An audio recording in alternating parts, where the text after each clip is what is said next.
A group of small NATO warships seen arriving on the Clyde, heading up to King George V Dock at Glasgow, part of standing NATO Mine Countermeasures Group 1, consisting of 3 vessels.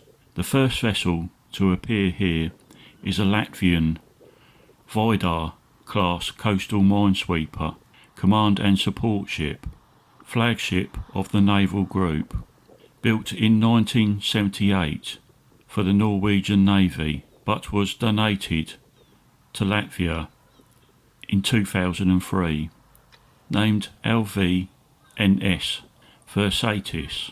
The other members of the standing NATO Countermeasures Group 1 are 2 Kingston-class Royal Canadian Navy patrol vessels, the HMCS Edmonton and Yellowknife, based at Halifax.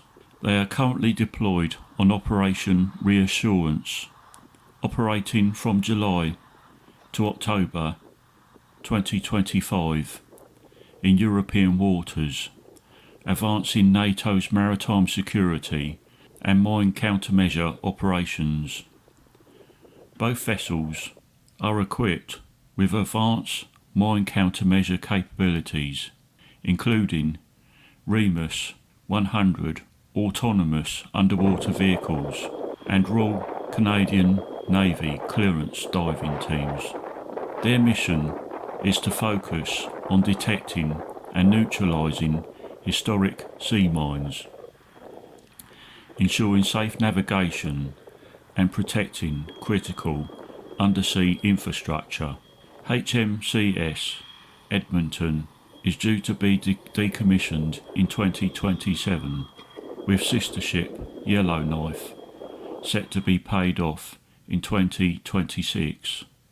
All 12 sister Kingston-class vessels are set to be paid off, decommissioned from the Royal Canadian Navy by 2028.